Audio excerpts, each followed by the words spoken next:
नमस्कार, आप देख रहे हैं प्रदेश का नंबर 1 और सबसे भरोसेमंद news channel India news Haryana और मैं हूं आपके साथ आयुष चतरानी। पीटीआई शिक्षकों की भर्ती को रद्द हुए करीब 3 महीने का वक्त बीत चुका है, लेकिन हंगामा इस पर थमने का नाम नहीं ले रहा है। करीब 1 महीने से सभी जिलों में पीटीआई शिक्षक लगातार धरना प्रदर्शन कर रहे हैं। सरकार से लेकर के प्रशासन के आला अधिकारियों तक अपनी आवाज को पहुंचा चुके हैं। मांग सिर्फ एक ही है कि संकट की इस घड़ी में रोजगार को उनसे ना छीना जाए, उनकी तुरंत बहाली को किया जाए।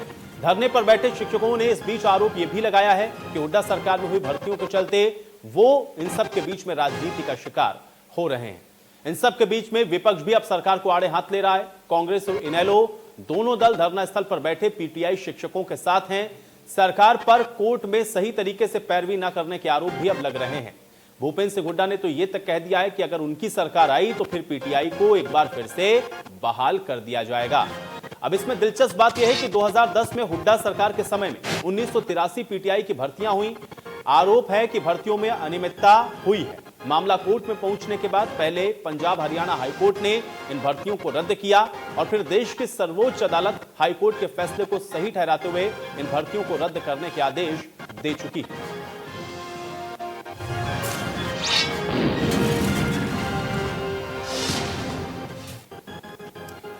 तो बड़ी बहस में आज इसी पर चर्चा होगी और बड़ी बहस में मेहमानों के साथ चर्चा करें उससे पहले धरने पर बैठे पीटीआई की प्रतिक्रियाओं को भी आपको सुनवाते हैं। हमें 2010 में हुड्डा सरकार की में नियुक्ति मिली थी और हमें नहीं पता कि एसएस बोर्ड में कौन था कौन नहीं था। एक बीजेपी सरकार ने एक राजनीतिक द्वेष निकालने के लिए हमें कोर्ट का सहारा लेकर, कोर्ट में जबकि डिसीजन में कहीं नहीं लिखा गया है कि इनको बाहर किया जाए, उन्होंने सिर्फ खामियां चेयरमैन में और सिलेक्शन बोर्ड में बताई है और सरकार ने हमको बगैर किसी नोटिस के बाहर कर दिया। तो हमारी सरकार से यही मांग है कि या तो हमारी गलती बताए और जिसकी गलती उसको सजा दे, बेकसूर को क्यों बाहर किया गया। आपको 10 साल हो गए हैं नौकरी करते हुए। जब 10वें साल में आप प्रवेश किया आपने 2020 में 1 जून को आपको रिलीव कर दिया गया आपकी जॉब से। जो परिवार का जो एक मान लो कोई परिवार में इकलौता कमाने वाला हो, पीटीआई टीचर हो, तो अब घर का गुजारा कैसे कर रहा है? क्योंकि लॉकडाउन भी सरकार ने किया, कोरोना के चलते एक महामारी है, फिर भी आपको रिलीव कर दिया गया। आप सरकार से क्या मांग करते हैं? परिवार की हालत बहुत ख़राब है क्योंकि लॉकडाउन में वैसे भी कुछ इधर उधर से कोई काम नहीं है और हमारा तो सिर्फ यही एक जॉब ही था जिससे कि रोजी रोटी का जरिया था।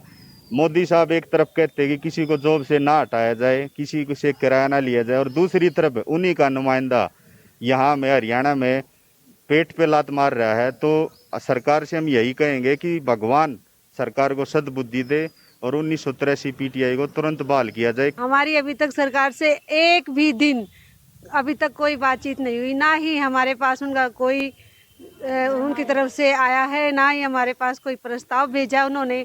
हम लगातार 24 दिन से यहाँ पे बैठे हैं। सारा दिन हम सरकार की तरफ अपनी देखते गुजारिश लेके बैठे हुए हैं कि हमारा कोई समाधान निकाले सरकार, लेकिन अभी तक सरकार ने कुछ नहीं। तो चलिए, पीटीआई टीचरों को आपने सुन लिया, उनका दर्द क्या है ये भी आपने सुना है, लेकिन इन सब के बीच में शिक्षा मंत्री कंवरपाल गुर्जर इस पूरे मामले को लेकर के क्या कुछ कह रहे हैं, इसको भी सुनिए। जो भी धरने में बैठे हैं, देखिए कोर्ट का निर्णय है और कोर्ट के निर्णय को इम्प्लीमेंट करना किसी भी सरकार की जिम्मेदारी है। तो कोर्ट का निर्णय है, वो हमारा सरकार का निर्णय नहीं, कोर्ट का निर्णय, उसको हम इम्प्लीमेंट कर रहे हैं। और उसमें कोर्ट ने इन सभी को चांस दिया है कि जो 20,800 लोग जिन्होंने उसमें भाग लिया था वही लोग ही इसमें भाग ले सकते हैं। दूसरे नए लोग इसमें किसी प्रकार का कोई भाग नहीं लेंगे। मैं समझता हूँ कि अभी उसकी एप्लीकेशन भी हमने मांग ली सारी की सारी, और 5 महीने के अंदर अंदर कोर्ट का आदेश है कि सारी कार्रवाई को पूरी करना। जहाँ तक मेरी अभी तक जानकारी है कि शायद 13,000 से कुछ ज़्यादा लोगों ने इसमें अप्लाई किया। क्योंकि काफ़ी बड़ी संख्या में ऐसे लोग भी होंगे जो कि उन्हें कोई दूसरा रोजगार मिल गया होगा या उन्हें कोई दूसरा काम शुरू कर लिया होगा। तो जितने लोग भी जिन्होंने पहले पेपर दिया था वही लोग इसमें एलिजिबल है भाग लेने के लिए। तो चलिए, आपने सुना पीटीआई टीचर्स क्या कह रहे थे, शिक्षा मंत्री क्या कुछ कह रहे हैं, और इसके अलावा कांग्रेस की तरफ से भी यह तक कह दिया गया कि अगर उनकी सरकार आती है तो फिर वो इन पीटीआई टीचर्स की बहाली करेगी। यानी कि इस पूरे मामले को लेकर के जो राजनीति है वो भी खूब हो रही है और आज इसी पर चर्चा करेंगे। लेकिन चर्चा में जाए उससे पहले बड़ी बहस के कुछ अहम सवाल उस पर नजर डाल लेते हैं। आज की बड़ी बहस का पहला सवाल यह है, और पहला और महत्वपूर्ण सवाल अपने आप में यह है कि क्या पीटीआई मसले का पूरी तरीके से राजनीतिकरण हो रहा है। दूसरा सवाल यह है कि पीटीआई को लेकर के आखिर ये जो राजनीति है वो क्यों हो रही है। सवाल अपने आप में ये दोनों बहुत महत्वपूर्ण है। और तीसरा सवाल यह है कि सरकार आने पर आखिर कोर्ट का फैसला कांग्रेस पार्टी कैसे पलटी, जो बात कही गई भूपेंद्र हुड्डा की तरफ से, ये भी अपने आप में बेहद महत्वपूर्ण हो जाती है। तो कुल मिलाकर के राजनीति अपनी जगह, पीटीआई टीचर्स विरोध प्रदर्शन पर अपनी जगह, और अब सवाल यह है कि आखिर इन पीटीआई टीचर्स को लेकर के इस समय जो स्थितियां बनी हुई हैं उसका आगे आने वाले भविष्य में क्या निपटारा होगा, क्या उपाय निकाला जाएगा, आज इसी पर चर्चा। तमाम मेहमान मेरे साथ जुड़े हुए हैं, उनका परिचय मैं आपके साथ करवा देता हूं। जवाहर यादव जी हमारे साथ जुड़े हुए हैं, भारतीय जनता पार्टी के प्रवक्ता हैं। जवाहर यादव जी, बहुत स्वागत है आपका। वेद प्रकाश विद्रोही जी हमारे साथ जुड़े हुए हैं, कांग्रेस पार्टी के प्रवक्ता हैं। वेद प्रकाश विद्रोही जी, आपका भी बहुत स्वागत है। और राजेश कुमार हमारे साथ जुड़े हुए हैं, प्रवक्ता हैं पीटीआई संघर्ष समिति के। राजेश कुमार जी, आपका बहुत बहुत स्वागत है। जवाहर यादव जी, आपसे शुरुआत करते हैं। कई बार आपसे इस विषय पर चर्चा हो चुकी है, एक बार फिर से आप इस चर्चा में हमारे साथ मौजूद हैं।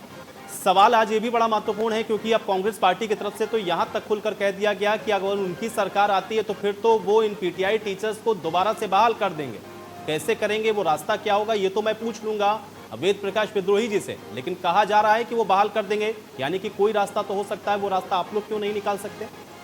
हाँ, जैसे ही उन्होंने चौटाला साहब के समय के औद्योगिक सुरक्षा बल के लोग बहाल कर दिए होंगे, जैसे ही उन्होंने बंसीलाल जी के समय के पटवारी बहाल कर दिए होंगे। वो बेचारे, हमारी सरकार जब आई उसमें भी धक्के खाते मिलते थे हमें, जिसकी व्यवस्था माननीय मनोहर लाल जी ने की उनकी। अगर इनको बहाल करने की आदत थी तो चौटाला सरकार के कर देते ना औद्योगिक सुरक्षा को, और बंसी के पटवारी को कर देते। देखिए, आपका मूल पर्सन क्या है आयुष जी, इस विषय पे आप लगातार डिबेट कर रहे हैं और मैं और आप लगातार इसमें रह रहे हैं। अभी मैं एक पीटीआई को आप बाइट चला रखी थी पीटीआई की, जिसमें उन्होंने कहा कि कोर्ट ने ऐसा कहीं नहीं कहा कि इनको बाहर कर दिया जाए, और भाजपा की मनोहर लाल सरकार ने बाहर कर दिया, जो एक पीटीआई के व्यक्ति बोल रहे थे। मैं उसका जवाब देना चाहता हूँ जी। साहब, आपके लिए तो अच्छा है अगर कोर्ट में ऐसा नहीं लिखा कि पीटीआई को बाहर किया जाए और भाजपा की मनोहर सरकार ने उनको बाहर कर दिया है, तो जाए ना वो कोर्ट में हमारे खिलाफ जाए और कहे कि इन्होंने कोर्ट की अवमानना कर दी, और कोर्ट ने ऐसा कोई निर्णय नहीं दिया था कि पीटीआई को बाहर किया जाए। और देखिए, सरकार ने बाहर कर दिया, तो इस सरकार को कोर्ट की अवमानना के चक्कर में कोर्ट में बुलाया जाए और हमें दोबारा से नियुक्ति की जाए। उनका तो मामला बड़ा सरल हो जाएगा, नंबर एक। दूसरा, एक विषय और था जिसमें उन्होंने कहा कि सरकार ने इसमें पैरवी नहीं की। मेरे पास इनकी ऑडियो है, अब तो पीटीआई टीचर मेरे संपर्क में भी है। वो लोग जो ये कहते हैं कि एक दलित, मैंने आपको पिछली डिबेट में भी बताया था कि एक जज्जर का दलित पीटीआई मुझे मिलके गया, उसने कहा जी मेरे 7 नंबर दिए गए इंटरव्यू में, उसके नीचे जाकर भी ये मुझे बाहर नहीं कर सकते थे, इसलिए मेरा मजबूरी वंश होना पड़ा। वो कहते हैं मैं आज भी परीक्षा दूंगा, दोबारा से उसमें पीटीआई चुन के आऊंगा। ऐसे ही उनका नाम शायद सुनील पीटीआई है, उसकी ऑडियो मेरे पास है जो इनके ग्रुप में चलती है। वो ही अपने प्रधानों से पूछ रहा है, पीटीआई के प्रधानों से, कि भैया हम बार बार कहते हैं कि सरकार ने पैरवी नहीं की, तो कोई ऐसा पेपर तो दिखा दो कोर्ट का जिसमें सरकार की पार्टी थी। 2013 में डबल बेंच, हाई कोर्ट की डबल बेंच में पीटीआई हारे, उसमें सरकार भी पार्टी थी, सिंगल बेंच में भी सरकार पार्टी थी, परंतु जैसी डबल बेंच में सरकार हारी, उसके बाद सीमित समय में हुड्डा साहब की सरकार को पीटीआई के हितों के लिए सुप्रीम कोर्ट में जाना चाहिए था। सुप्रीम कोर्ट में सरकार पार्टी थी नहीं। हमारी सरकार उस घटना के 1.25 साल बाद आई और हमसे कहते हैं जी देखिए सरकार ने पैरवी ठीक से नहीं की। सर, कपिल सिब्बल ने पैरवी ठीक से क्यों नहीं की? जिस वकील को दीपेंद्र हुड्डा जी ने कराया था, जिसके लिए पीटीआई टीचर ने पैसे दिए लाखों रुपए, उन्होंने पैरवी ठीक से नहीं की। मतलब अपनी गलतियों का ठीक रहा, हुड्डा साहब की गलतियों का ठीक रहा, आयोग की गलतियों का ठीक रहा। अगर पीटीआई टीचर हम पे छोड़ना चाहेंगे तो ऐसा नहीं है। और पीटीआई में भी अब अनेकों लोग ऐसे हैं जो कहते हैं कि गलती हुई थी। वो 7 नंबर वाला पीटीआई टीचर कहता है कि सर मेरे 7 नंबर कर देते, 5 कर देते, मेरे शैक्षणिक योग्यता के नंबर ऐसे थे कि मुझे ये रिजर्वेशन कोटे से बाहर नहीं कर सकते थे। इन्होंने 7 नंबर इसलिए किए मेरे कि कुछ लोगों को लाना चाहते थे, अगर मेरे 10 नंबर करते तो इनका चेहरा बाहर निकल जाता, इसलिए मेरे 7 नंबर किए और 7 नंबर करके भी ये मुझे बाहर नहीं कर सके। फिर ये कहते हैं पीटीआई टीचर कहते हैं ये हमारी गलती नहीं है। मैंने मान लिया इनकी गलती नहीं है, क्यों नहीं इन्होंने आज तक आयोग के खिलाफ लिख के दिया? आयोग जी आपको याद होगा, मैंने आपको डिबेट में कहा था देखिए जल्दी ही आयोग के खिलाफ एफआईआर करेंगे। जिन्होंने इनको ठगा, जिन्होंने इनकी भावनाओं के साथ खेला। हमने तो उस पर कदम उठा लिया और पीटीआई टीचर उठाना नहीं चाहते, तो इसका मतलब कुछ ना कुछ नजर आता है कि साठगांठ है। ठीक है, मैं इसका जवाब ले लेता हूं। वेद प्रकाश विद्रोही जी, आप तो कह रहे हैं कि सरकार आएगी तो फिर आप इन लोगों की बहाली कर देंगे, लेकिन जिस समय मौजूदा सरकार आपकी थी उसी समय अगर कोई इसका निर्णय आप लोगों ने कर दिया होता, अपने स्तर पर कुछ नया नियम कानून बना दिया होता, तो मुझे लगता है कि आज ये 1983 पीटीआई टीचर सड़कों के ऊपर होते ही नहीं। आप कह रहे हैं कि हमारी सरकार आएगी तो हम बदल देंगे। क्यों राजनीति कर रहे हैं इससे मसले के ऊपर आप लोग?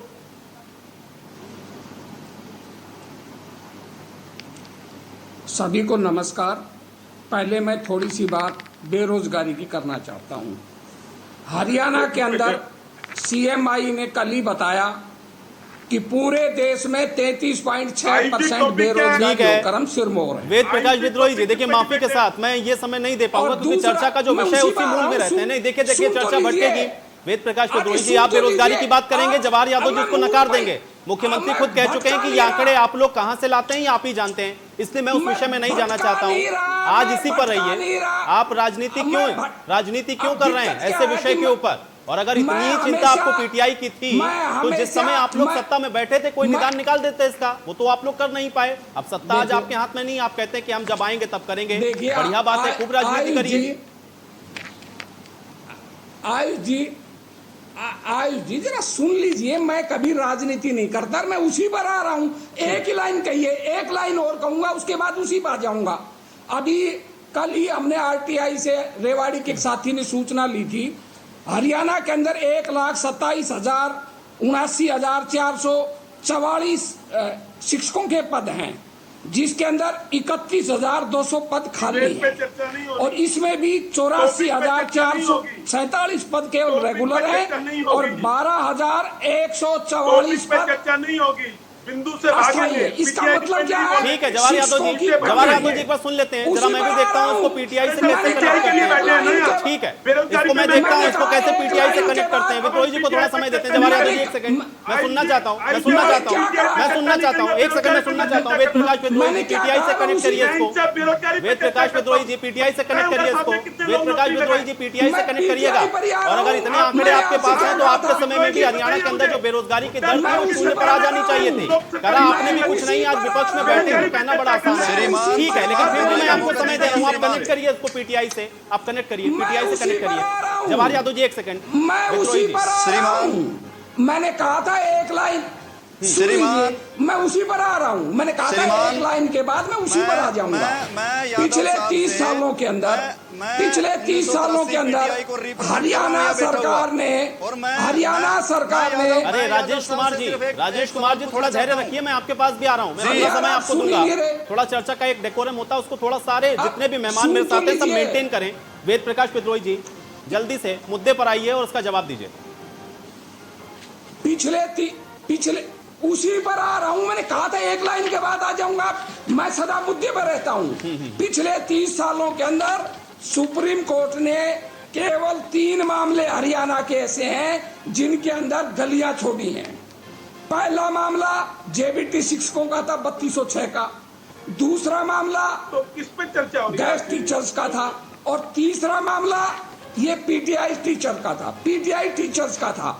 अब ये सरकार पर निर्भर करता है कि सुप्रीम कोर्ट द्वारा दी गई गली का फायदा उठाकर पीटीआई को बहाल करते हैं या नहीं करते हैं। अब सरकार नहीं करना चाहती है, उनका अधिकार है।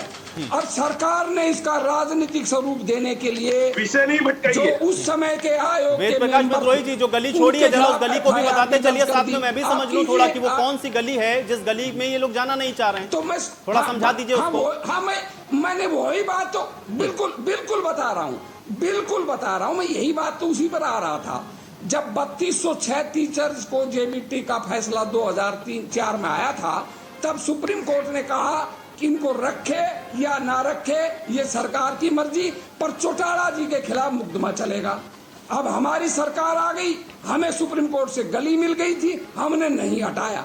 इसी तरह गैस टीचर के मामले में सुप्रीम कोर्ट ने कहा कि तत्काल इनको हटाया जाए। आदरणीय रामविलास शर्मा जी उस समय भाजपा के अध्यक्ष थे। फरवरी 2014 के अंदर वो जंतर मंतर पर गए अरे गली बता रहा हूँ, आपने गली पूछी, मैं गली बता रहा हूँ। अरे पीटीआई की गली पूछी मैंने। वेद प्रकाश विद्रोही जी देखिए, इतना घुमाएंगे, इतना समय नहीं होता है टीवी डिबेट के अंदर। अभी आपको ही समय नहीं मिलेगा, आप ही शिकायत करेंगे कि मैंने आपको समय नहीं दिया। मैं बार बार आपसे कह रहा हूँ, मुद्दे पर रहिए ना, आप मुद्दे से भटकिए ना वो भटके।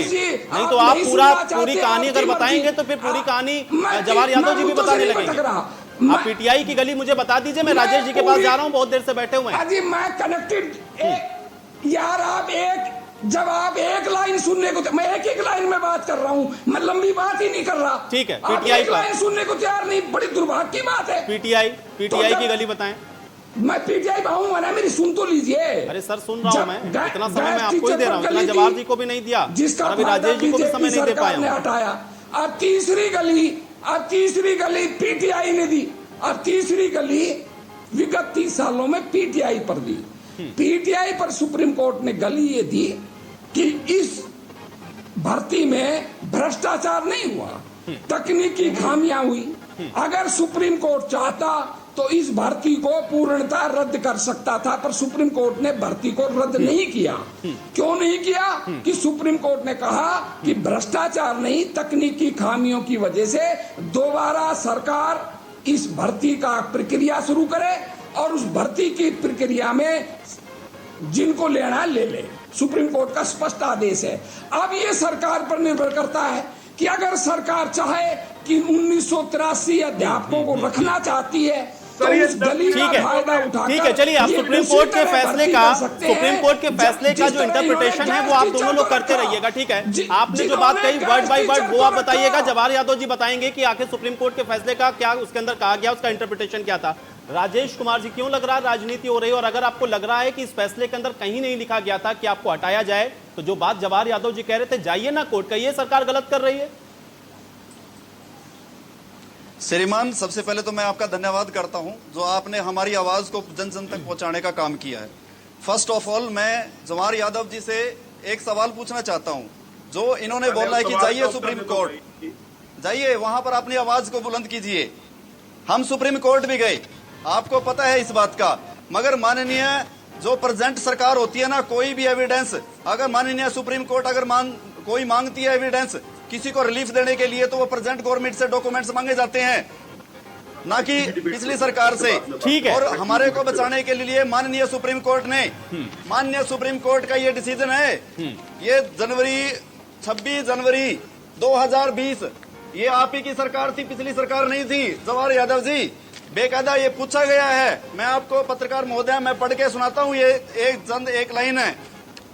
Learning counselling for the respondent who are the rate petitioner submit the state government may also the direct to the give the detail of the vacancy. आपकी सर प्रेजेंट सरकार से पूछा गया था कि आपकी कितनी वैकेंसी खाली है, आपने क्यों नहीं जवाब दिया? आपके वकील वहां पर क्यों नहीं पेश हुए ये लेके कि भाई वहां पर इतनी, हमारे हरियाणा में इतनी वैकेंसी खाली पड़ी है? चाहता था सुप्रीम कोर्ट 68 पिटिशनर को एडजस्ट करना, उन्होंने आपसे वैकेंसी मांगी, आपकी राजनीतिक द्वेष की भावना से आपने वहां पर वैकेंसी शो नहीं की, आपने डेड कैडर कह दिया। मैं पूछना चाहता हूं यादव साहब आपसे, आपने डेड कैडर मान लिया कि आपने डेड कैडर कर दिया अपना पल्ला बचाने के लिए, मगर मैं पूछना चाहता हूं हजारों पीटीआई, हजारों ड्राइंग टीचर, हजारों म्यूजिक टीचर C&V कैडर में आते हैं, जिसका आपने हमारे साथ पीटीआई के साथ डेड कैडर कर दिया था। क्या आपने 4 साल से डेड कैडर का कोई बेनिफिट उनको टीजीटी बनाने का, आपने बोला कि टीजीटी में कन्वर्ट कर दिया, क्या आपने टीजीटी का कोई बेनिफिट दिया है सरकार ने? ठीक है, लेकिन राजेश कुमार जी एक सवाल रहेगा। माननीय सुप्रीम कोर्ट राजेश कुमार जी देखिए, जिन तमाम तथ्यों का आप हवाला दे रहे हैं, ठीक है, मैं उसका जवाब ले लूंगा। जवाहर यादव जी यहीं बैठे हैं, वो सारे सवालों का जवाब देंगे। मुझे ये बताइए कि जो पीटीआई टीचर्स कह रहे थे, जिनके स्टेटमेंट अभी हम लोगों ने सुनवाए इस चर्चा की शुरुआत में, जिसमें वो ये कह रहे हैं कि कहीं भी इस पूरे वर्डिक्ट के अंदर, इस पूरे निर्णय के अंदर, फैसले के अंदर नहीं लिखा गया कि आप लोगों को हटा दिया जाए, सरकार ने आपको हटा दिया। अगर ये गलत कर रहे हैं, कहीं फैसले के अंदर नहीं लिखा है, तो जाइए ना कोर्ट, क्यों नहीं जा रहे हैं? सरकार अगर गलत कर रही है आपके साथ में, इतनी लंबी लड़ाई आपने लड़ी, एक लड़ाई और लड़ी, आज भी आप सड़कों के ऊपर हैं। श्रीमान मैं आपको बता देना चाहता हूं, इन्होंने जब हमारे अगेंस्ट डिसीजन आया तो हम इनके जितने भी विधायक है, कैबिनेट मंत्री है, सीएम है, डिप्टी सीएम है, सबसे मिले 1.5 महीना, सभी ने आश्वासन दिया कि बीच का रास्ता निकालेंगे आपके लिए। जब हमारे को 1 जून को इन्होंने हमारे को रिलीव कर दिया, और जब हम रिलीविंग के अगेंस्ट माननीय हाई कोर्ट में गए, ये देखने वाली, ये नोट करने वाली बात है सर। ये हाई कोर्ट का जजमेंट है। इन्होंने क्या बोला वहां पर, मैं पढ़ के सुनाता हूं। Learning the state counselling has family, all the petitioner are still working against their respected post, कि इनके द्वारा, इनके एजी के द्वारा माननीय हाई कोर्ट में ये बोला गया कि हमने इनको रिलीव नहीं किया गया है, ये अपनी पोस्ट के अगेंस्ट काम कर रहे हैं। जबकि अगले हाई उसमें इन्होंने डबल एजी ने ये कह दिया कि सर मिसअंडरस्टैंडिंग होगी, मिसकम्युनिकेशन गैप हो गया। माननीय डायरेक्टर महोदय के द्वारा एफिडेविट दिया गया 9 तारीख को कि हमने तो इनको ऑलरेडी 1 और 2 जून को हमने इनको रिलीव कर दिया था। क्या इस बात का जवाब है? इससे सरकार की मंशा स्पष्ट नहीं होती। ठीक है, अब मैं जवाब ले लेता हूं। अब मैं जवाब ले लेता हूं। जवाहर यादव जी, ठीक है, बहुत जल्दी से जवाहर यादव जी। देखिए इन्होंने इतनी कहानी गढ़ी साहब, आपके पास एविडेंस हो गए ना, आप ये कह सकते हो सुप्रीम कोर्ट में जाके कि देखिए जी सरकार की मंशा खराब है, आप जाके सिद्ध करो ना। कुछ भी है सुप्रीम कोर्ट के निर्णय के खिलाफ। अरे श्रीमान आपने आपके बीच में नहीं आया था, अरे कहानी में आपके बीच में नहीं आया था, सुनना सीखो, आपके बीच में नहीं आया था ना, आपको मैंने सुनना सीखिए, सुनना सीखिए। अरे टीचर कहते हो ना अपने आप को। आई डिबेट होगी क्या इससे? डिबेट होगी क्या? राजेश जी, एक सेकंड सुन ले, मेरी बात सुन ले। राजेश जी, मेरी बात सुन ले। राजेश जी, एक सेकंड। राजेश कुमार जी, भाजपा ने मेरी बात सुनने का प्रयास किया? राजेश कुमार जी, क्या भाजपा ने मेरी बात सुनने का प्रयास किया? आप पहले आप सुने पहले। देखिए, आपने बहुत सारे सवाल खड़े किए और उसका जवाब चाहिए होगा तो फिर जो सत्ता पक्ष है उसी से मिलेगा। बीच में इंटरप्ट करेंगे, बार बार सवाल पूछेंगे तो किसी सवाल का जवाब नहीं आएगा और चर्चा डिले होगी। अरे वेद प्रकाश विद्रोही जी, वेद प्रकाश विद्रोही जी, अरे वेद प्रकाश विद्रोही जी, वेद प्रकाश विद्रोही जी, हम वो बोले जो भाजपा और एंकर साहब चाहते हैं। वेद प्रकाश विद्रोही जी, कहना चाहता हूँ, मैं उन्हीं तथ्यों पर आ रहा था। वेद प्रकाश विद्रोही जी, आंकड़े दिए थे। वेद प्रकाश विद्रोही जी, वेद प्रकाश विद्रोही जी, वो बोले वेद प्रकाश विद्रोही जी, या एंकर महोदय आयुष चाहता है या मैं वो बोलूं जो मैं बोलना चाहता हूं। आप ऐसी तरह मेरे को काट रहे थे और वही बातें मैं रख रहा था। मैं उसी बात पर आ रहा था, बेरोजगारी के बताते हुए कि भाई मुझे पीटीआई के कितने पद खाली हैं। ठीक है, शांत हो जाइए। वेद प्रकाश विद्रोही जी, पर मुझे वेद प्रकाश विद्रोही जी, वेद प्रकाश विद्रोही जी, थोड़ा तसल्ली रखिए। वेद प्रकाश विद्रोही जी, थोड़ा तसल्ली रखिए। भाई साहब, वेद प्रकाश विद्रोही जी, वेद प्रकाश विद्रोही जी, थोड़ा तसल्ली रखिए। तो मैं वो बोलूंगा वेद प्रकाश विद्रोही जी, वेद प्रकाश विद्रोही जी, वेद प्रकाश विद्रोही जी, वेद प्रकाश विद्रोही जी, आपसे तेज चिल्ला सकता हूं मैं? सम्मानित मेहमान है मेरे, मैं आपको पूरा समय दे रहा हूं और बाद में जाकर चर्चा को देखिएगा। इस पूरी चर्चा में सबसे ज्यादा समय मैंने आपको ही दिया है। थोड़ा सा सुनना भी सीखिए। और मैं नहीं कह रहा हूं कि मैं जो शब्द आपके मुंह में डाल रहा हूं आप वही बोलिए। मैं सिर्फ गलत को गलत बता रहा हूं। जो सवाल मैं पूछ रहा हूं उसका जवाब दीजिए। जो सवाल मैं पूछूंगा उसका जवाब आप मुझे देंगे। आप इधर उधर की कहानी बताएंगे तो उसकी इजाजत मैं नहीं दूंगा। बेरोजगारी का मुद्दा कहां से आ गया इसके बीच में? मैंने आपसे कहा पीटीआई से कनेक्ट करिए, आप नहीं कर पाए और आप चर्चा को डिरेल कर रहे हैं। आप केवल चर्चा को डिरेल कर रहे हैं। आपको इतनी चिंता है पीटीआई की तो सुनिए, क्योंकि जवाब आपको जवाहर यादव जी से ही मिलेगा। जवाब आपको जवाहर यादव जी से ही मिलेगा, सत्ता पक्ष से ही मिलेगा। आपको जवाब सत्ता पक्ष से ही मिलेगा, इसलिए सुनने की आदत भी डालिए। वेद प्रकाश विद्रोही जी, सिर्फ चिल्लाने से नहीं होगा कि आप बैठ के चिल्लाएंगे और आपकी आवाज पहुंच जाएगी, ऐसा नहीं होता है। शांत बैठिए थोड़ा। भाई साहब, मैं तो चिल्ला ही नहीं रहा। वेद प्रकाश विद्रोही जी, वेद प्रकाश विद्रोही जी, वेद प्रकाश विद्रोही जी, देख रही हरियाणा की जनता कौन चिल्ला रहा है और कौन क्या कर रहा है। आप थोड़ा शांत हो जाएं और धैर्यपूर्वक सुने, सुनने की आदत डालिए। जवाहर यादव जी, देखिए अब जैसे मैं विद्रोही जी बड़ी तेजी से कह रहे थे गैस टीचर की बात इन्होंने की, तो इनकी सरकार में उस समय जो मिसेज राजन थी उन्होंने कोर्ट में एफिडेविट दिया था कि गैस टीचर को हम निकालेंगे और हमें इनकी आवश्यकता नहीं है। वो तो भाजपा की मनोहर सरकार आ गई जिन्होंने आके उनको एक स्थायी रोजगार देने की तरफ बढ़े। अब मैं आता हूँ, जब मेरे पीटीआई जो मित्र हैं वो ये कहते हैं सरकार राजनीति कर रही है। साहब, अगर सरकार राजनीति कर रही है, आपके पास एविडेंस है, सुप्रीम कोर्ट चले जाइए। ये सुप्रीम कोर्ट दोबारा गए मुकुल रोहतगी जी को लेकर, कोर्ट ने उनकी एप्लीकेशन उठा के कह दी है सुनने लायक नहीं है। फिर जो हुड्डा साहब की सरकार ने किया, केवल पीटीआई टीचर के साथ अन्याय नहीं हुआ। अरे भाई बीच में क्यों आ गए? अरे बीच में क्यों आ गए? बीच में नहीं है, सुनना सीखिए, सुनना सीखिए। मेरे बात बोलना, मेरे बात ज्ञान बांटना, मेरे बात ज्ञान बांटना भाई, मेरे बात ज्ञान बांटना। तो टीचर कहते हो अपने आप को, टीचर कहते हो तो सुनना सीखिए। अरे सुनना सीखे टीचर कहते हैं की बात कही। आयुष जी देखिए कैसे व्यक्ति राजेश बिठा जी, दिए मुझे गए। क्यों टोकना पड़ रहा है बार बार? राजेश आयुष जी, जी कैसे बिठा दिए राजेश डिबेट जी, में? एक सेकंड, ये एक सेकंड, PTI सारे मैं मान से मैं कह रहा PTI हूँ। टीचर को वेद ये- प्रकाश विद्रोही जी PTI बोलेंगे तो टीचर फिर की जवाहर क्या यादव जी उनको बनाएंगे? बोलते रहेंगे, मैं नहीं चुप करवाऊंगा। राजेश जी आप बोलेंगे, जवाहर यादव जी आपके बीच में बोलेंगे, मैं नहीं चुप करवाऊंगा। ना आपकी बात समझ में आएगी, ना उनकी बात समझ में आएगी, ना इसका कोई निष्कर्ष निकलेगा। एक एक करके मैं जब सबको समय दे रहा हूं तो सब लोग अपनी अपनी बात को रखिए। बीच में टोका टाकी क्यों कर रहे हैं? क्यों टीका टिप्पणी बीच में बार बार? जब मैं कह रहा हूं, मैं आपको समय दे रहा हूं, उनका समय समाप्त होने दीजिए। मैं आपके पास आऊंगा, वेद प्रकाश विद्रोही जी के पास में आऊंगा। आपको जो बात लगता है कि जवाहर जी गलत बोल रहे हैं, तार्किक नहीं है, उसका एविडेंस आपके पास है, आप रखिए। चर्चा का डेकोरम तो यही होता है। क्यों समझाना पड़ रहा है मुझे बार बार? जवाहर जी कंप्लीट करें। हाँ, मेरा डॉक्टर मित्र से अनुरोध है कि जो इनको ज्ञान देना है मुझे, मैं उनको सुनता हूँ, उसके बाद दे दीजिएगा। हुड्डा साहब की सरकार के समय के आयोग की करनियां मैं बताता हूँ। 2006 के पीटीआई, 2006 के आर्ट एंड क्राफ्ट टीचर, 2006 के हिंदी लेक्चरर, 2007 के मंडी सुपरवाइजर, 2007 के कैनाल पटवारी, 2011 के एलडीसी, 2013 के एग्रीकल्चर इंस्पेक्टर, 2013 के जूनियर इंजीनियर सिविल, 2013 के ऑपरेटर और 2013 के असिस्टेंट लाइनमैन। ये 10 भर्तियां माननीय न्यायालय रद्द कर चुका है हुड्डा साहब के सरकार की। मतलब उस सरकार को शर्म नहीं आई कि उनके नीचे आयोग इतनी गड़बड़े करता रहा, 10 भर्तियां उन्होंने रद्द कर दी और सरकार के कान पे जू नहीं रहेंगे। ये बेचारे जो पीटीआई टीचर है, इनके साथ क्या अन्याय हुआ? दूसरा, मेरे पीटीआई टीचर मित्र कहते हैं कि ये योग्य है, मैं मान लेता हूँ योग्य है सर। आपको पीटीआई कोई नया व्यक्ति तो इसमें आ नहीं रहा, जो उस समय परीक्षा में बैठे थे योग्य उनको है बैठना श्रीमान, योग्य अरे है, एक मिनट मान रुकिए ना, लीजिए। बीच में आ गए। अरे फिर बीच में आ गए। eligible, सुनना you are सीखिए, eligible for the सुनना physical सीखिए, बीच में आ inspector। गए। मान नहीं फिर लीजिए, बीच में, चोर की दाढ़ी में मान नहीं तिनका। लीजिए। आप- You are eligible, आप- you are eligible। आप सिद्ध कर रहे हैं चोर की दाढ़ी में तिनका। आप मुझे सुन के नहीं बता रहे हैं कि चोर की दाढ़ी में तिनका। आप मुझे बोलने नहीं दे रहे। आप चाहते नहीं है कि हरियाणा की जनता को हट जाए। सुनना सीखिए, मेरे बात बोल लेना। श्रीमान आयुष जी, यादव साहब, मैं आपको आयुष जी मैं देखिए, एक मिनट मैं यादव डिबेट नहीं साहब होने दूंगा। आयुष जी मैं ज्ञानी आपको- व्यक्ति को कहिए। अरे राजेश कि जी, मैं आपके पास आ रहा हूँ। मैं आपके पास ही आ जाता हूँ। आप अपनी बात को केवल कहते रहिए, वन वे कम्युनिकेशन हो जाता है। जवाहर जी से मैं कहता हूँ कि मुंह पे टेप लगा के बैठ जाते हैं वो। आप अपनी बात कहिए, विद्रोही जी अपनी बात कह लेते हैं, जवाहर जी घर चले जाते हैं। उनको क्यों बिठाया इस चर्चा के अंदर? जवाब चाहिए ना आपको, करिए पत्र, तो सुनना सुनिए, उस करिए चीज का जवाब ही ले रहा हूँ मैं जैसा उनसे। भी आप आदेश करोगे ऐसा। जी जी जी जी जी। आयुष जी, मैं नहीं कह रहा। आयुष जी, मैं आपको एक कोट करके कह रहा हूँ।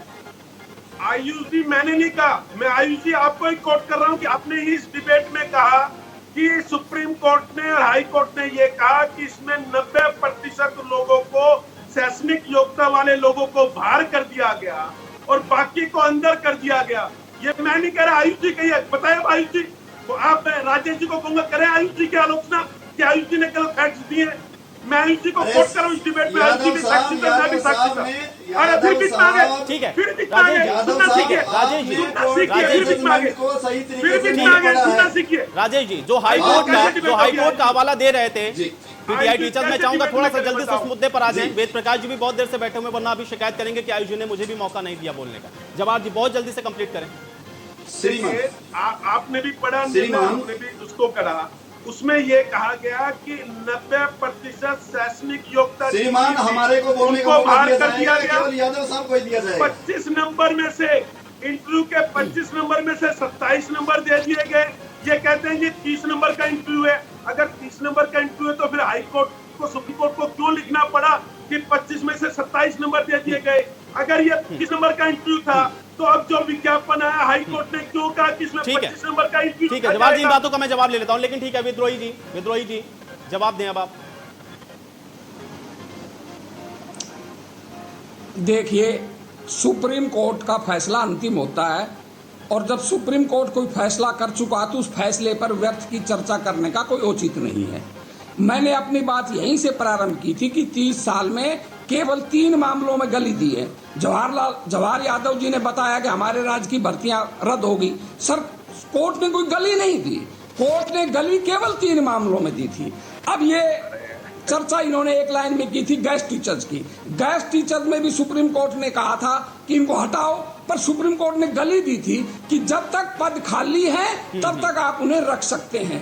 तभी मैंने आपको ये बताया था कि प्रदेश के अंदर 31,227 पद खाली है, इसलिए इन्होंने गेस्ट टीचर रखे हुए हैं। इसी तरह आरटीआई की सूचना के अनुसार हमारे प्रदेश में 2000 पीजीटी फिजिकल टीचर और ये पीटीआई दोनों मिलाकर 2000 पद खाली हैं और 1983 अब खाली हो गए, तो 4000 पीटीआई के पद हरियाणा में खाली हैं। अगर सरकार चाहे तो उनको एडजस्ट कर ले, ना चाहे तो ना कर ले। सुप्रीम कोर्ट ने गली दे दी। अब ये गली मैंने बता दिया आपको, गली ये दी है कि मैं दोबारा प्रक्रिया शुरू करके सरकार भर्तियां करे। अगर सरकार ये चाहती है कि भाई हम इन 1983 टीचर्स को भर्ती करना चाहते हैं और 2000 और पद खाली है पीटीआई के, उनको भी आपका 4000 पद हैं, तो आप उस गली का फायदा उठाकर इन्हें भर्ती कर सकते हैं। और यदि आप नहीं चाहते तो आप ना करें, यह आपका अधिकार है। वितर्क करने का कोई उचित नहीं है। हमारी सरकार में क्या हुआ, इनकी सरकार में क्या हुआ, बात केवल इतनी है कि क्या ये इन गली का फायदा उठाना चाहते हैं या नहीं उठाना चाहते। जवाब ले लूंगा, क्या इस गली का फायदा उठाया जा सकता है? यदि सुप्रीम कोर्ट चाहता तो इस भर्ती को रद्द कर सवाल है सकता आपका, इस गली का फायदा उठाया जा सकता है, ये सवाल है, ये आपका सवाल आ गया, इसका मैं जवाब ले लेता हूं। लेकिन ठीक है, पीटीआई प्रवक्ता जो हमारे साथ बैठे हुए उनका भी एक कमेंट में ले लेता हूं। राजेश जी। जी सर, मैं यादव साहब से पर्सनली रिक्वेस्ट करना चाहता हूं। हमने पहले भी इनकी 2 डिबेट देखी है। Please I request you, I want to tell you, we are not politicians, we are not any from politician party. आप हमारे को एक शिक्षक की तरह ट्रीट कीजिए। मिस्टर, आपकी वजह से we and our childrens have come on the road, सिर्फ आप लोगों की वजह से। क्या आप हम हरियाणा के नहीं मानते क्या? हम हरियाणा के नहीं है क्या? आप बार कोर्ट की बात कर रहे हो कि कोर्ट जाइए, कोर्ट जाइए। अरे कोर्ट में भी हम गए हैं। आपने 1 तारीख को रिलीव कर दिया और आप गए एजी जाके, माननीय हाई कोर्ट में कहता है कि ऑलरेडी अगेंस्ट वर्किंग कर रहे हैं, अपनी पोस्ट के अगेंस्ट अपना काम कर रहे हैं। कितना बड़ा झूठ बोल रहे हैं आप लोग। क्या फायदा है कोर्ट में जाने का जब प्रेजेंट गवर्नमेंट सही पर अपने तथ्य वहां पर नहीं रखती? क्या जरूरत है? क्यों जाएंगे हम वहां पर? जब जाते हैं तो आप वहां पर तथ्य सही नहीं रखते। माननीय हाई कोर्ट के सामने भी आपने झूठ बोला। अगर आप वेकेंट पोस्ट 100 दे देते, ये सुप्रीम कोर्ट का है, ये जनवरी 2020 में मांगा गया कि अगर आपके पास वेकेंट पोस्ट है। अब राजेश जी इसी के साथ मेरा एक सवाल है। राजेश जी, अब इसी के साथ मेरा एक सवाल है, क्योंकि आपने जो बात कही, आपके पास सारे एविडेंस हैं। अभी आपको नौकरी से हटा दिया गया है, आप लोग सड़कों के ऊपर प्रदर्शन कर रहे हैं, वो तस्वीरें हम लोग दिन भर दिखाते हैं। मुझे ये बताइए कि अगर सरकार गलत कर रही है, आप तो प्रदर्शन भी कर रहे हैं, नेताओं मंत्रियों से भी मिल लिए, कैबिनेट के अंदर ये मुद्दा उठेगा, वहां तक भी आपने इंतजार कर लिया, कुछ नहीं हुआ। सरकार ने गलत कर दिया तो आपके पास रास्ता क्या बचता है? विरोध प्रदर्शन के अलावा रास्ता तो कोर्ट का ही बचेगा ना। ये गलत कर रहे हैं, आप जाइए, इस गलतियों को वहां पर ले जाइए कि ये गलत कर रहे हैं। आपको जब हटाने के लिए कहा नहीं गया, उस फैसले के अंदर ये नहीं कहा गया कि आपको हटाया जाए। अकॉर्डिंग टू यू, जो आप कह रहे हैं कि आपको ना हटाया जाए या जब तक नई भर्ती नहीं होती तब तक आप पर्दों पर रहें अपने, तो अगर सरकार हटा देती तो आप जाइए, इसको चैलेंज करिए कि आपके साथ गलत हुआ है। आप वो भी तो नहीं कर रहे हैं ना। सरकार ने आपकी पैरवी नहीं की, वो बात मैं मान लेता हूं, चलिए ठीक है, उसके अंदर कोई तथ्य हो सकते हैं, वो जानकारी जवाहर यादव जी देंगे, लेकिन अभी जो गलत हो रहा है उसके खिलाफ तो आवाज उठाइए, जाइए कोर्ट। यही बात तो जवाहर यादव जी कह रहे हैं, क्यों नहीं जा रहे हैं आप लोग? सर जब हमने माननीय सीएम साहब से मिले, उन्होंने भी एक अच्छा आश्वासन दिया। हमने रिव्यू के लिए बोला कि आप हमारे साथ रिव्यू में जाइए, तो क्यों नहीं हमारे साथ में गए? क्या आप हमारे को हरियाणा वासी नहीं मानते क्या यादव साहब? ठीक है, ये एक अलग तथ्य है, ये एक अलग तथ्य है राजेश जी, ठीक है, ये मानवीय आधार हो सकता है। आप सारे हरियाणा के वासी हैं और इसीलिए अपना हक मांग रहे हैं आप सरकार से, ठीक है। कोई नहीं कह रहा कि आप हरियाणा के नहीं रहने वाले हैं, हरियाणा के वासी नहीं, आपका बराबर का अधिकार है। और आपकी अगर कोई जेन्युइन मांग है, जायज मांग है, तो उसको सरकार को मानना होगा। लेकिन मुझे ये बताइए, अगर यही सरकार गलत कर रही है, जो बात आप कह रहे हैं कि आपके खिलाफ ये सरकार कहीं ना कहीं राजनीतिक विद्वेष की भावना से काम कर रही है, गलत तरीके से आप लोगों को हटा दिया गया, अगर सब कुछ गलत सरकार कर रही तो आप लोग इस गलती के खिलाफ क्यों नहीं जाते हैं कोर्ट? मेरा सीधा सवाल ये है सर। कोर्ट में जाने का जब बेनिफिट है सर, जब ये हमारे को कोर्ट के द्वारा मांगे गए तथ्य, ये डॉक्यूमेंट्स हमारे को देते हो, उल्टा हमारे खिलाफ इतने जबरदस्त आर्ग्यूमेंट्स चलाते हैं, जैसे ये दिखाते हैं कि ये आउट ऑफ स्टेट से कहीं आए हुए हैं। क्या हमारा सिर्फ और सिर्फ एक ही रास्ता है, वो है संघर्ष का। माननीय पूरी कैबिनेट ने, सीएम साहब ने, डिप्टी सीएम ने, सभी ने ये बोला हमारे को कि आपके लिए बीच का रास्ता निकाल रहे हैं, हम आपके लिए संवेदनशील हैं। मैं जवाहर यादव से पूछना चाहता हूं श्रीमान से, if you are sensitive for us, अगर आप हमारे लिए संवेदनशील हो, what are I can do for this for us, हमारे लिए क्या किया आपने? हम आज तक हमारे खिलाफ रिलीविंग कर दी, रिक्वेस्ट करने के बाद हमारे को रिलीव कर दिया गया, हमारे खिलाफ एडवर्टाइजमेंट निकाल दी गई, और सबसे बड़ी कितना बड़ा अन्याय किया पत्रकार महोदय, मैं आपके माध्यम से कह देना चाहता हूँ, हरियाणा के इतिहास में काले शब्दों में ये चीज लिखी गई है। हमारे 40-30 दुनिया से चले हुए हैं, उनके बच्चों को एसक्रेचिया के तहत जो पेंशन मिलती थी, माननीय जवाहर यादव की सरकार ने वो भी हेल्प उनकी 4 दिन पहले लेटर करके बंद कर दिया गया। ये एक मानवीय घटना है जो कि हरियाणा के इतिहास में ये राजेश जी है। ठीक है राजेश जी, अब आपके सवाल हो गए, अब धैर्यपूर्वक जवाब सुनिएगा, क्योंकि बीच में डिस्टर्ब करेंगे तो फिर ना आपकी बात समझ में आएगी ना उनकी आएगी। जवाहर जी आप जवाब दीजिए। देखिए, इनके कहीं तर्क नहीं थे, क्या हम हरियाणा के हैं या नहीं है, हमने क्या पाप किया है, उनका क्या होगा, इनका हमारे सब तर्क पे चलेगी ना। इन चीजों से चीजें नहीं चलती, इन चीजों से कोर्ट नहीं चलता। ये बताते, मैं तो फिर कह रहा हूँ, अगर हरियाणा सरकार ने गलती की, ये तो इनके लिए अच्छी बात है, उसके आधार पर ये सुप्रीम कोर्ट से राहत ले लीजिए। फिर मैं कहना चाहता हूँ आयुष जी, ये सुप्रीम कोर्ट में भी दोबारा गए, पहले कपिल सिब्बल जी के साथ गए, जो दीपेंद्र हुड्डा जी ने इनको करा कर दिया था, उसके बाद ये हमारी सरकार में अभी मुकुल रोहतगी जी को लेकर सुप्रीम कोर्ट में गए, इनके पक्ष में कुछ भी सुप्रीम कोर्ट ने उसको सुनने से ही मना कर दिया, नंबर 1। इसलिए ऐसा नहीं है कि ये कोर्ट नहीं है, पर तुमको बता नहीं रहे, क्योंकि सुप्रीम कोर्ट में काट चुका है इनको दोबारा, ये एक स्थिति है। दूसरा, फिर ये कहते हैं कि हमसे मानवता, अरे बीच में आ गए, फिर बीच में आ गए, फिर बीच में आ गए, फिर बीच में आ गए, फिर बीच में आ गए, फिर बीच में आ गए। आयुष जी देखिए, इस व्यक्ति को चुप कराइए, तरीका नहीं है डिबेट करने का। अरे भाई सुनना सीखिए, राजेश जी, सुनना सीखिए, सुनना सीखिए। राजेश जी देखिए, आप बोल रहे थे, विद्रोही जी बोले, जवाहर जी ने सुना उस बात को, मैं क्यों बार बार मुझे क्यों कहना पड़ रहा है? सुन लीजिए ना, प्रवक्ता हैं आप, तो पीटीआई की बात रखनी है तो उनका जवाब चाहिए होगा। आप फिर तर्क के आधार पे काटिएगा उस बात को, अगर गलत बोल रहे हैं वो तो सुनिए थोड़ा सा। जवाहर जी कंप्लीट करें जल्दी से, विद्रोही जी मैं आ रहा हूँ आपके पास। मैं तो ये कह रहा हूँ, ये अब आधे विषय तो ये उसको कहते हैं कि ये कोर्ट ने, सुप्रीम कोर्ट ने कहा। दूसरा ये कहते हैं मानवता सोचनी चाहिए। निश्चित रूप से एक सरकार को संवेदनशील और मानवीय होना ही चाहिए।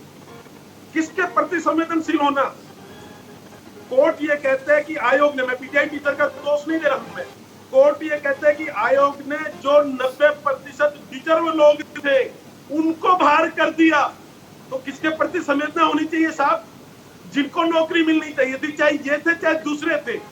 संवेदना किसके प्रति होनी चाहिए थी? जिसका जो हक बनता था उसको कोर्ट ने बाहर कर दिया। वो 10 साल से उसका परिवार कैसे जाओगा, उसकी किसने चिंता की? उस बेचारे को नौकरी का हक बनता, संवेदनशील तो उसके प्रति होना चाहिए। न्याय तो उसको मिलना चाहिए जिसके साथ अन्याय किया गया आयोग ने। मैं पीटीआई टीचर के बारे में नहीं बोलता, इनके बारे में कुछ भी, परंतु सहानुभूति तो उनको होनी चाहिए जो योग्य थे। अगर उनको उनके हक से वंचित कर दिया गया तो सहानुभूति तो उनके प्रति होना चाहिए। दूसरा, फिर कहते हैं कि इनके प्रति संवेदना रखनी चाहिए। बिल्कुल हमारी संवेदना है। विद्रोही जी कहते हैं कि ये योग्य लोग हैं, मैं मान लेता हूँ। पीटीआई टीचर मेरे मित्र कहते हैं कि ये योग्य लोग हैं, मैं भी मान लेता हूँ।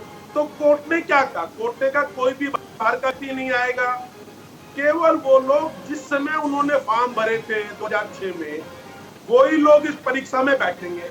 तो साहब ये जो 1983 लोग हैं, ये तो दिन रोज पढ़ाई करते हैं पीटीआई की, वो तो इनके जहन में आ गया है, ये उस जीवन को जी रहे हैं पीटीआई टीचर के रूप में।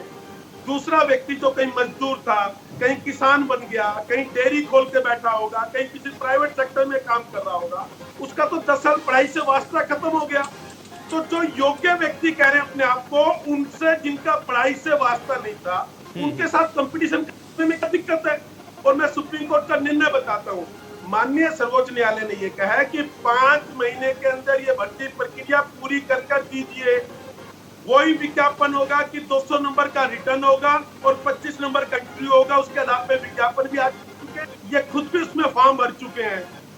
ये कहे अगर इनके मन में इतना होता तो तुम गए वहां, दोनों दोहरी नीति नहीं अपनानी चाहिए। ठीक है, लेकिन जवाहर जी, विद्रोही जी ने जो बताया कि एक रास्ता छूटा हुआ है, एक गली जो है, क्या उस आधार पर नहीं हो सकता इन लोगों को दोबारा से बहाली इनकी नहीं हो सकती, जो रास्ता बता रहे थे विद्रोही जी? अंतर है। गेस्ट टीचर के लिए कांग्रेस की सरकार में शायद मिसेस सुनीता राजन थी, उनका ठीक से नाम मैं नहीं कर रहा, पीछे राजन आता है, उन्होंने एफिडेविट किया था कोर्ट में हम गेस्ट टीचर को हटा रहे हैं, तो संवेदनशीलता रास्ता नजर आ गया, हमारी सरकार ने उसको कर दिया। परंतु जिसपे सुप्रीम कोर्ट और हाई कोर्ट ने ये कहा हो कि 90% शैक्षणिक योग्य व्यक्ति को छोड़ दिया गया, तो निश्चित रूप से सहानुभूति उनके साथ होना चाहिए जिनके हकों को मार लिया गया, जिनके हकों पे डकैती डाली गई, चाहे कांग्रेस हो चाहे भाजपा हो। मैं ये नहीं कह रहा कि हुड्डा साहब ने गलत किया, मैंने ये तो नहीं कहा, मैं तो आज भी आयोग को दोष दे रहा हूं। तो संवेदनशील राजनीतिक पार्टी के रूप में जो वंचित हो गए न्याय पाने से, उनको उसका हक मिलना चाहिए, और माननीय सर्वोच्च न्यायालय ने रास्ता बता दिया।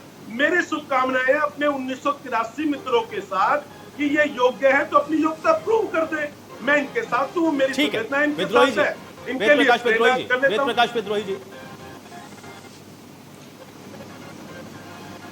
देखिए जवाहर जी मनमानी कोर्ट की इंटरप्रिटेशन कर रहे हैं। सुप्रीम कोर्ट ने गेस्ट टीचर के बारे में भी यही कहा था कि सरकार एक तारीख दी थी शायद दिसंबर, कि दिसंबर तक नई भर्ती करे, इनको हटाए, पर सरकार ने नई भर्ती की नहीं, पद खाली रखे, इसलिए वो 12,144 अस्थायी टीचर आज तक लगे हुए हैं। यही गली सुप्रीम कोर्ट ने पीटीआई में दी थी। अगर सुप्रीम कोर्ट ये कहता, जैसे जवाहर जी इंटरप्रिटेशन कर रहे हैं कि 90% आयोग लोग भर्ती किए, तो सुप्रीम कोर्ट उस भर्ती को ही रद्द कर देता। जब सुप्रीम कोर्ट ने उस भर्ती को रद्द न कर दोबारा मौका दिया, तो इसका अर्थ यह है कि जवाहर जी की इंटरप्रिटेशन गलत है। जवाहर जी इसकी राजनीतिक व्याख्या कर रहे हैं। अब सरकार पर निर्भर करता है। मैं तो फिर आपसे वही बात कह रहा हूँ, 4,000 पद हैं, ये लेना चाहते हैं या नहीं लेना चाहते, ये इनकी मर्जी, पर इंटरप्रिटेशन अपनी मनमानी व्याख्या के अनुसार ना करें। इस पीटीआई टीचर की भी इंटरप्रिटेशन वो वही करें जो गेस्ट टीचर का आदेश की इंटरप्रिटेशन उन्होंने की थी। गेस्ट टीचर में सुप्रीम कोर्ट ने बड़ा साफ कहा था कि 31 दिसंबर तक सबको हटा दिया जाए और नई भर्ती कर ली जाए, लेकिन 5 साल हो गया, आज तक नई भर्ती नहीं हुई है। राजेश जी, आज तक नई भर्ती नहीं हुई है। और जहां तक कांग्रेस ने ये कहा कि हमारी सरकार आएगी तो हम इनको दोबारा लेंगे, तो भाई साहब 4 साल तक तो भाजपा की सरकार रहनी है। मैं पीटीआई टीचर को आश्वस्त करता हूं बड़ी गंभीरता और जिम्मेदारी के साथ कि 4 साल तक तो हम कुछ नहीं कर सकते, जो कुछ करना है वो भाजपा सरकार ने करना है।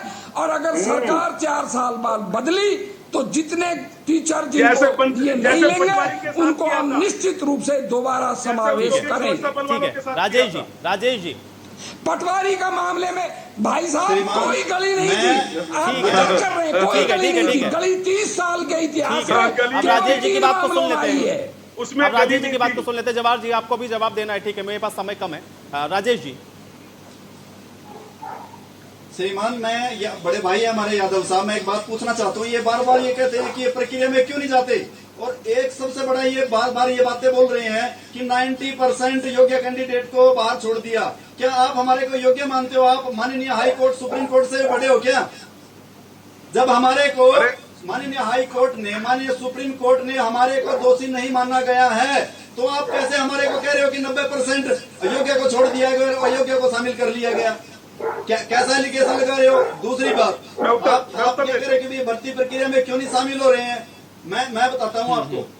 जब सर ये बताओ, हमारे 40 टीचर आज इस दुनिया में नहीं है, वो कहाँ से आएंगे पेपर देने के लिए? दूसरी बात, आज हमारे साथी अबो 50 हो चुके हैं, उन पे पारिवारिक जिम्मेवारियां इतनी पड़ी हुई हैं। क्रोनिक डिजीज से 75 कैंडिडेट हमारे क्रोनिक डिजीज से ऑलरेडी ग्रसित हैं, उनके पर मानसिक तनाव इतना ज्यादा है, कैसे टेस्ट देंगे? दूसरी बात, मैं यादव साहब को मैं बता देना चाहता हूँ, we are not fault only selection board, selection process at that time. हम क्यों जाए दोबारा प्रक्रिया में? क्या हमारी क्या गलती है, बताइए आप। ठीक है, एसएस बोर्ड ने एडवर्टाइजमेंट ठीक है, अब मैं इसका जवाब दे लेता हूं। टेस्ट की डेट दी, टेस्ट दिया, इंटरव्यू के लिए बुलाया, इंटरव्यू के लिए गए, क्यों जाए हम भर्ती प्रक्रिया में दोबारा? ये आपकी सरासर मंशा यादव साहब शुरू से ही। मैं तो पर्सनली आपको भी कहता हूं कि सर बाय रिक्वेस्ट है, इफ यू हैंड, अगर आपके कुछ हाथ में है तो आप मानवीय आधार पर अपनी सरकार से, हमारी भी सरकार है, आप आपकी नहीं है, हमारी सरकार है, हमारे आदरणीय मुख्यमंत्री जी हैं, डिप्टी सीएम साहब है, पूरे कैबिनेट है। हम अभी हाथ जोड़ के निवेदन करते हैं कि हमारे लिए विधानसभा में विधायी शक्ति का प्रयोग करके एक्ट लेके आए और हमारे रोजगार को बचाने का काम करे। यादव साहब, आर्ग्यूमेंट्स होती है पॉलिटिक्स में, आप पॉलिटिक्स करिए, एमएलए बनिए, मंत्री बनिए, हमारे को नो प्रॉब्लम, मगर यहाँ पर मुद्दा रोजगार का है, यहाँ पर मुद्दा रोजगार का है। और दूसरी बात आपने क्या बोली कि योग्य मतलब अयोग्य को ले लिया। श्रीमान, मैं बता देना चाहता हूँ, kind your information, 200 candidate NIS, MPED और DPED सब क्वालिफाइड है। श्रीमान, कैसे कह रहे हो आप एलिजिबल, कैसे कह रहे हो? चलिए राजेश जी, हम जवाब ले लेते हैं। राजेश जी, धैर्यपूर्वक सुनिए जवाब और डिस्टर्ब मत करिएगा। ठीक है, जवाब जी, जवाब दें। जी, पहले तो मैं एक बार इनसे एक प्रश्न का उत्तर दूंगा, उसके बाद जवाब दूंगा, उससे डिबेट को आगे बढ़ाएंगे।